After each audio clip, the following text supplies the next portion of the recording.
আসসালামু আলাইকুম, স্বাগত জানাচ্ছি আরটিভির রাতের সংবাদে। আপনাদের সঙ্গে আছি আমি ফারজানা তানি। দেশে গণতন্ত্রের নিরবিচ্ছিন্ন পদযাত্রা পদে পদে বাধাপ্রাপ্ত হচ্ছে বলে মন্তব্য করেছেন বিএনপি চেয়ারপারসন বেগম খালেদা জিয়া।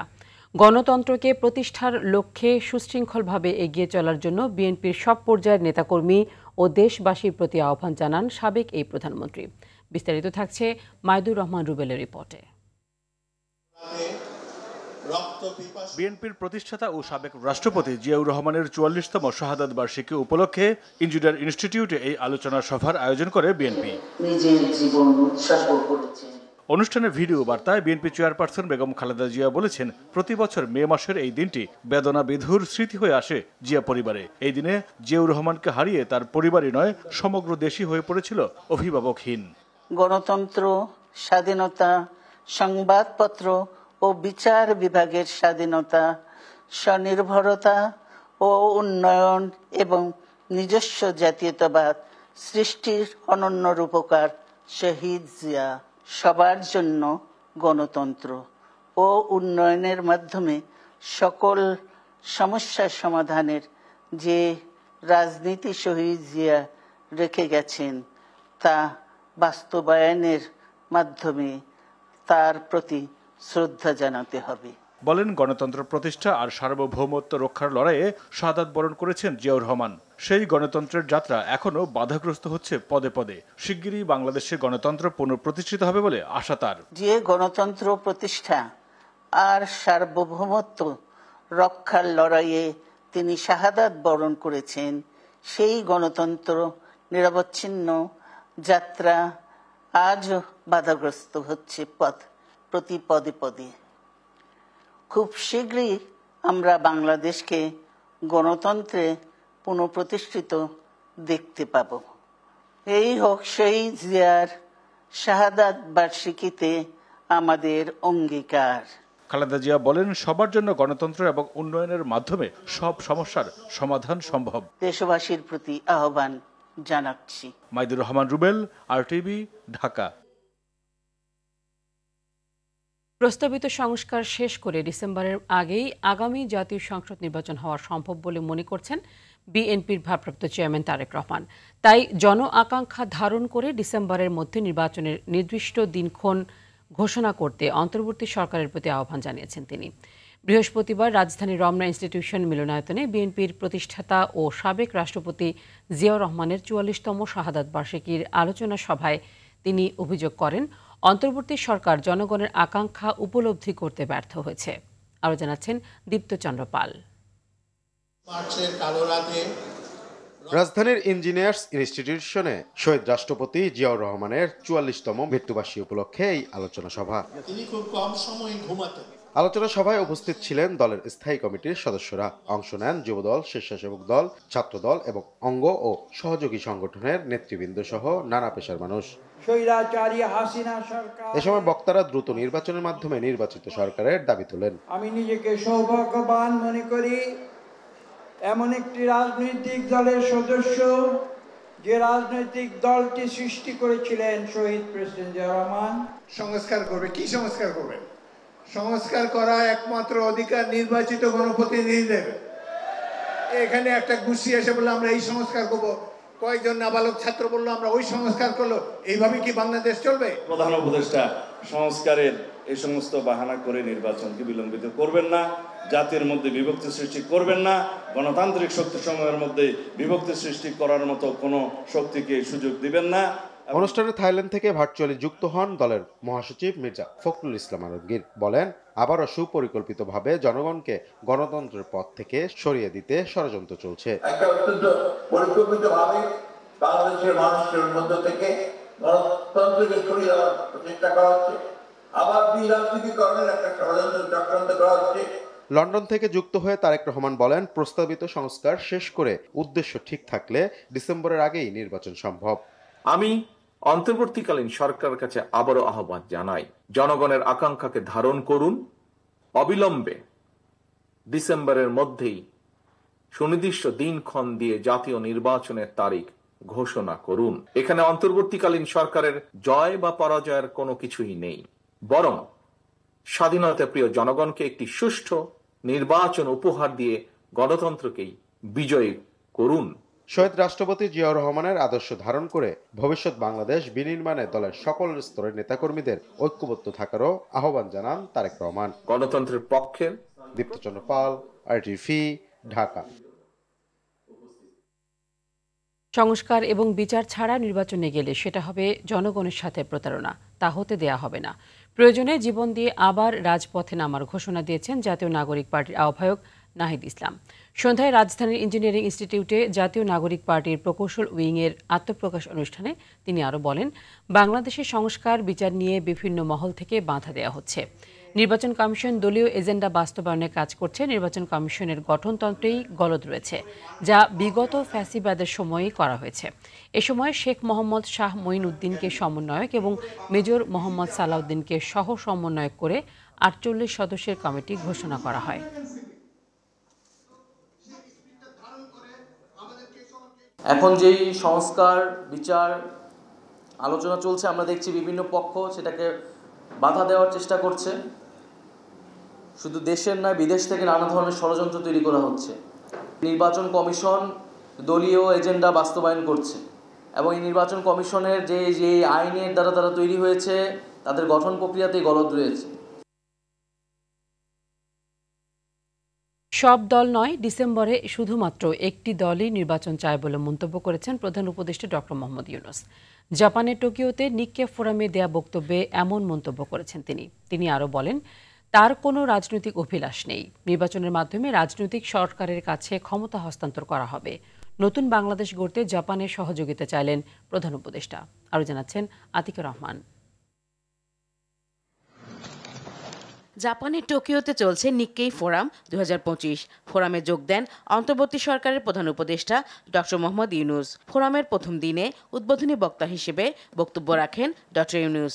এ সময় তিনি জুলাই অভ্যুত্থানের কথা উল্লেখ করে নতুন বাংলাদেশ গড়তে সবার সহযোগিতা চান।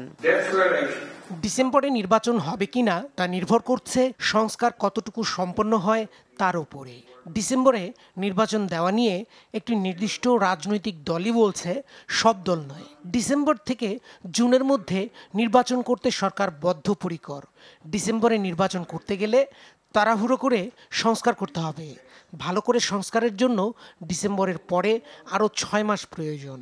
এক প্রশ্নের জবাবে প্রধান উপদেষ্টা বলেন, সব দল নয়, বাংলাদেশে শুধু একটি দলই ডিসেম্বরে ভোট চায়। আমার কোনো রাজনৈতিক অভিলাষ নেই। নির্বাচিত সরকারের কাছে ক্ষমতা হস্তান্তর করাই আমার প্রধান লক্ষ্য। মানুষের ন্যায় বিচার, সমতা, স্বাধীনতা, মর্যাদা নিশ্চিত এবং গণতন্ত্র মসৃণ রূপান্তরের লক্ষ্যে একটি অবাধ, সুষ্ঠু ও বিশ্বাসযোগ্য সাধারণ নির্বাচনের জন্য প্রস্তুতি নিচ্ছে অন্তর্বর্তী সরকার। সরকার নির্বাচনের প্রস্তুতি নিচ্ছে। সময় অনুযায়ী নির্বাচনের মাধ্যমে রাজনৈতিক সরকারের কাছে ক্ষমতা হস্তান্তর করা হবে।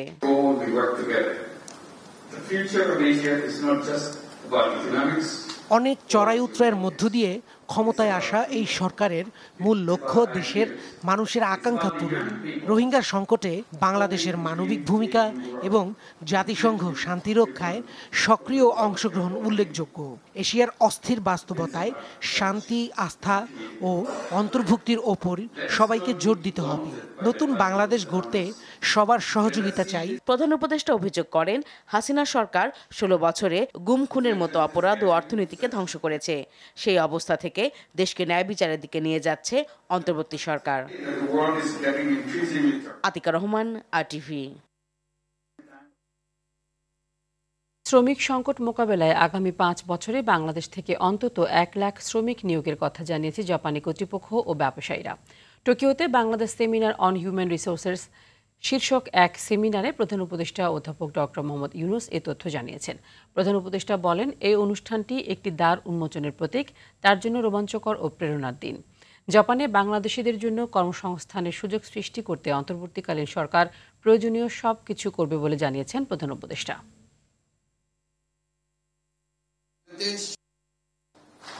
And along with all the help এটা আমার জন্য সবচেয়ে রোমাঞ্চকর ও প্রেরণার দিন। এটি শুধু কাজ করার জন্য নয়, বরং জাপানকে জানারও দ্বার উন্মোচন করবে বাংলাদেশের মানুষের জন্য। জাপানে বাংলাদেশিদের জন্য কর্মসংস্থানের সুযোগ সৃষ্টি করতে অন্তর্বর্তীকালীন সরকার প্রয়োজনীয় সবকিছু করবে।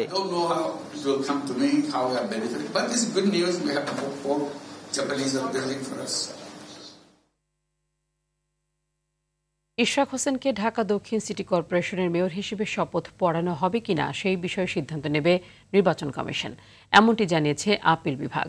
তবে এ নিয়ে নতুন করে গেজেট করতে হবে না বলে জানান নির্বাচন কমিশনের আইনজীবী। আর ইশরাকের আইনজীবী বলেছেন, সরকার এখন শপথ পড়াতে বাধ্য। এদিকে মেয়র পদে শপথের দাবিতে নগর ভবনে টানা আন্দোলন চালিয়ে যাচ্ছেন ইশরাকের সমর্থকরা। আরও জানাচ্ছেন নাজমুল হুদা। বিএনপি নেতা ইশরাক হোসেনকে ঢাকা দক্ষিণ সিটি কর্পোরেশনের মেয়র ঘোষণার সিদ্ধান্ত নিতে নির্বাচন কমিশনকে শপথ পড়ানোর রিট খারিজের লিভ টু আপিল নিষ্পত্তি করে দিয়েছেন আপিল বিভাগ।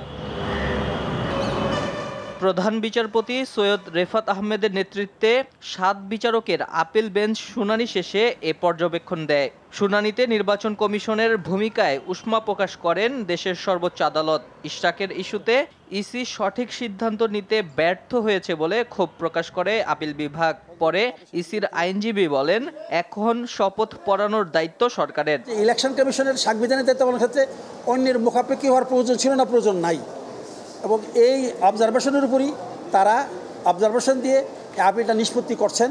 আপিল বিভাগের এই আদেশের পর ইশরাককে শপথ না পড়ানো আদালত অবমাননা হবে বলে জানান ইশরাকের আইনজীবী। নির্বাচন কমিশনের সিদ্ধান্ত চূড়ান্ত। Election commission cannot back out from their earlier opinion. অর্থাৎ আগে যে ওপিনিয়ন দিয়েছে সেখান থেকে তারা সরে সরার সুযোগ নাই। এখন নির্বাচন কমিশন সিদ্ধান্ত নেবে, সিদ্ধান্তের আলোকে সরকার শপথ দিতে বাধ্য। এদিকে দ্রুত সময়ের মধ্যে শপথের আয়োজন করা না হলে আন্দোলন আরও বেগবান করার হুঁশিয়ারি উচ্চারণ করেন ইশরাক হোসেন। যে রায় আমাদের পক্ষে এসেছে সেটি অবিলম্বে কার্যকর করতে হবে, অবিলম্বে বাস্তবায়ন করতে হবে। মেয়রের শপথের দাবিতে নগর ভবনে টানা আন্দোলনে সেবা না পেয়ে ফিরে যাচ্ছেন সেবা প্রার্থীরা। নাজমুল হুদা, RTV, ঢাকা। জাতিসংঘের শান্তিরক্ষা মিশনে বাংলাদেশের শান্তিরক্ষীরা সব চ্যালেঞ্জ মোকাবেলায় প্রস্তুত বলে জানিয়েছেন সেনাবাহিনীর প্রধান জেনারেল ওয়াকারুজ্জামান। বাংলাদেশ চীন মৈত্রী সম্মেলন কেন্দ্রে আহত শান্তিরক্ষীদের সংবর্ধনা এবং জাতিসংঘ শান্তিরক্ষা কার্যক্রম নিয়ে বিশেষ অনুষ্ঠানে তিনি এই কথা জানান। বিশ্ব শান্তি প্রতিষ্ঠার বাংলাদেশ আজ একটি বিশ্বস্ত ও গ্রহণযোগ্য নাম। বাংলাদেশের শান্তিরক্ষীরা জীবনের ঝুঁকি নিয়ে উন্নত প্রশিক্ষণ, নৈতিক মূল্যবোধ, দক্ষতা প্রমাণ করেছেন। অনুষ্ঠানে আরও উপস্থিত ছিলেন অর্থ উপদেষ্টা সালেউদ্দিন আহমেদ ও আইন উপদেষ্টা আসিফ নজরুল সহ সামরিক ও বেসামরিক ঊর্ধ্বতন কর্মকর্তারা।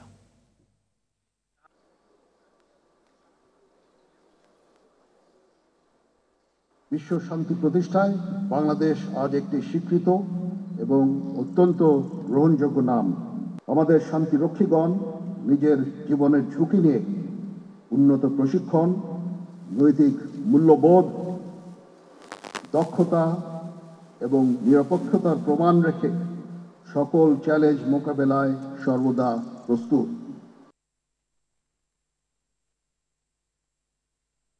বঙ্গোপসাগরে নিম্নচাপের কারণে আরও 2 দিন টানা বৃষ্টি থাকতে পারে, তবে এ সময় ঘূর্ণিঝড়ের কোনো শঙ্কা নেই বলে জানিয়েছে আবহাওয়া অফিস। দেশের বিভিন্ন স্থানে বৃষ্টি অব্যাহত রয়েছে, পানি বৃদ্ধি সহ বিভিন্ন এলাকা তলিয়ে গেছে। সমুদ্র বন্দরগুলোতে 3 নম্বর সতর্কতা সংকেত দেওয়া হয়েছে। পরবর্তী নির্দেশ না দেওয়া পর্যন্ত বন্ধ থাকবে নৌযান চলাচল। আরও জানাচ্ছেন এয়ার বাদল। নিম্নচাপের কারণে ঢাকাসহ বৃষ্টি হচ্ছে সারা দেশেই। সাগরে পানি বাড়ায় তীরবর্তী এলাকায় ভোগান্তি বেড়েছে। হাতিয়ার নলচিরা ঘাট এলাকায় অনেকগুলো দোকান ভেসে গেছে ঢেউয়ের আঘাতে। বিভিন্ন এলাকা প্লাবিত হয়েছে। এতে জনজীবনে বিরূপ প্রভাব পড়েছে। নৌযোগাযোগ বন্ধ। উত্তর বঙ্গোপসাগরে নিম্নচাপের কারণে বরিশাল নদী বন্দরে 2 নম্বর ও সমুদ্র বন্দরে 3 নম্বর সংকেত থাকায় অভ্যন্তরীণ সকল রুটের লঞ্চ চলাচল বন্ধ ঘোষণা করেছে BIWTA। কক্সবাজারে সমুদ্র উত্তাল থাকায় টেকনাফ সেন্ট মার্টিন রুটে ট্রলার চলাচল বন্ধ রয়েছে। সাগরের পানি স্বাভাবিকের চেয়ে 2 থেকে 3 ফুট উচ্চতা বৃদ্ধি পেয়েছে। সেন্ট মার্টিনে তীব্র বাতাস ও ভারী বৃষ্টি অব্যাহত রয়েছে। চুয়াডাঙ্গায় বৃষ্টিতে ভোগান্তিতে পড়েছেন সাধারণ মানুষ। সবচেয়ে বেশি দুর্ভোগে খেটে খাওয়া ও ছিন্নমূল মানুষগুলো। কুমিল্লায় হালকা ও মাঝারি বৃষ্টিপাত অব্যাহত রয়েছে, বেশি বিপাকে কর্মজীবী মানুষ।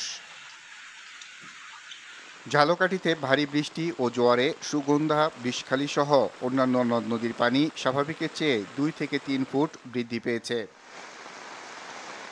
মেহেরপুরে বৃষ্টির বিরূপ প্রভাব পড়েছে বোরো ধান কাটাই মারাই কাজে। বৃষ্টিতে সবজি ফসলের ক্ষতি হয়েছে। পটুয়াখালীতে উপকূল জুড়ে দুর্যোগপূর্ণ আবহাওয়া বিরাজ করছে। থেমে থেমে দমকা, ঝোড়ো সহ কখনো ভারী আবার কখনো মাঝারি ধরনের বৃষ্টিপাত হচ্ছে। পিরোজপুরেও নিম্নাঞ্চল প্লাবিত হয়ে শহরে জলাবদ্ধতা তৈরি হয়েছে। ভারী বৃষ্টিতে নিম্নাঞ্চল প্লাবিত হয়েছে। লক্ষ্মীপুর, ভোলা, বরিশাল রুটে সকল ধরনের নৌযান চলাচল বন্ধ ঘোষণা করা হয়েছে। সাগরে নিম্নচাপের প্রভাবে প্লাবিত হয়েছে সুন্দরবন। আবহাওয়া অফিস জানিয়েছে সারা দেশে এমন বৈরী আবহাওয়া আরও 2 দিন থাকতে পারে। নিম্নচাপ থেকে গভীর নিম্নচাপে পরিণত হয়েছে, কিন্তু এই সিস্টেমটি কোনো ক্রমেই ঘূর্ণিঝড়ে রূপ নেওয়ার কোনো সম্ভাবনা নেই। সোশ্যাল মিডিয়ায় ব্যক্তিবিশেষ অথবা সামাজিক মাধ্যমে বিভিন্ন গ্রুপ যেসব ঘূর্ণিঝড় নিয়ে যেসব বিভ্রান্তিমূলক তথ্য প্রচার করে সেটা না করা উচিত, এবং আবহাওয়া অফিসের আর্লি ওয়ার্নিং সিস্টেম এবং সতর্ক বার্তা তারা যাতে মেনে চলে সেই জন্য সকলের প্রতি আমাদের অনুরোধ রইল। আর বাদল, RTV, ঢাকা।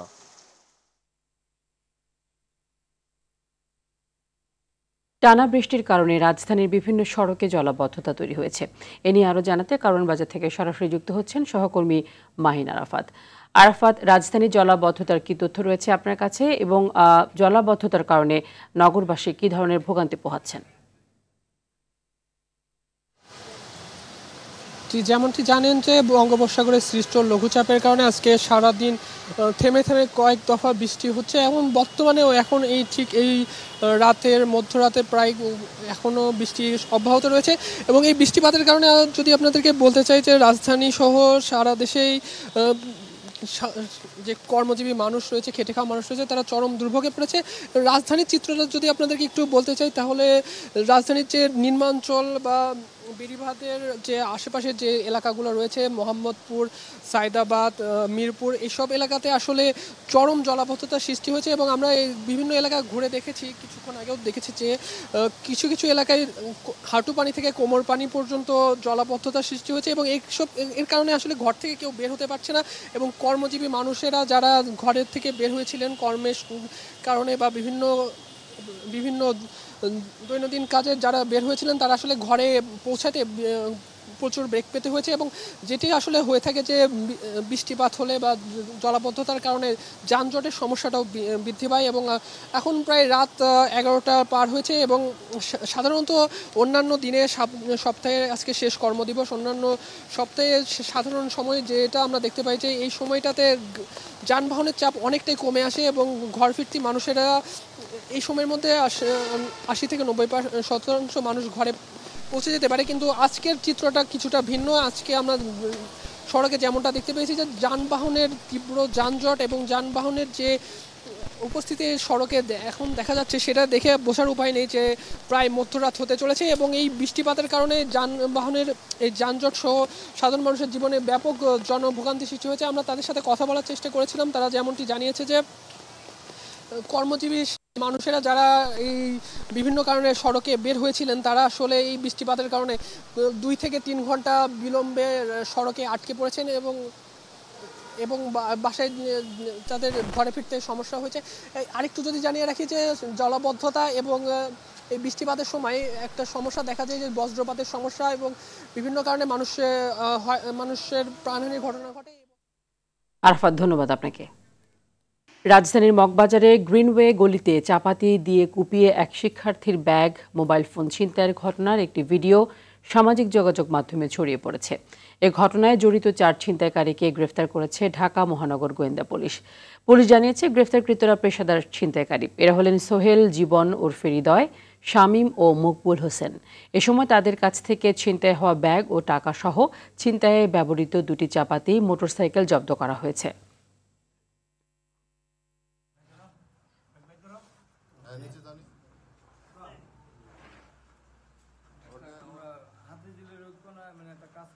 ফারুক আহমেদের মনোনয়ন বাতিল করেছে জাতীয় ক্রীড়া পরিষদ এনএসসি। বৃহস্পতিবার রাতে বিষয়টি নিশ্চিত করে মন্ত্রণালয়।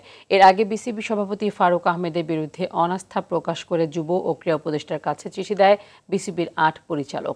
স্বাক্ষর দেওয়া পরিচালকেরা হলেন বর্তমানে বাংলাদেশ দলের সঙ্গে পাকিস্তান সফরে থাকা নাজমুল আবেদিন, ফাহিম সিনহা, সাইফুল আলম স্বপন চৌধুরী, ইফতেখার রহমান, মাহবুবুল আনাম, কাজী ইনাম আহমেদ, মঞ্জুরুল আলম ও সালাউদ্দিন চৌধুরী।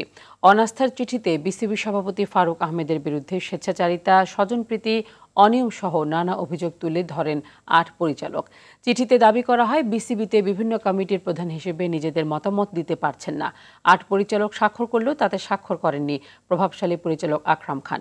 এদিকে এর আগে দিনভর পদত্যাগের গুঞ্জন থাকলেও এখনই পদত্যাগ করার কথা ভাবছেন না বলে গণমাধ্যমকে জানিয়েছিলেন ফারুক আহমেদ। রাতের সংবাদ এই পর্যন্তই। মধ্যরাতের সংবাদ ১টায় দেখার আমন্ত্রণ রইল। ধন্যবাদ সবাইকে।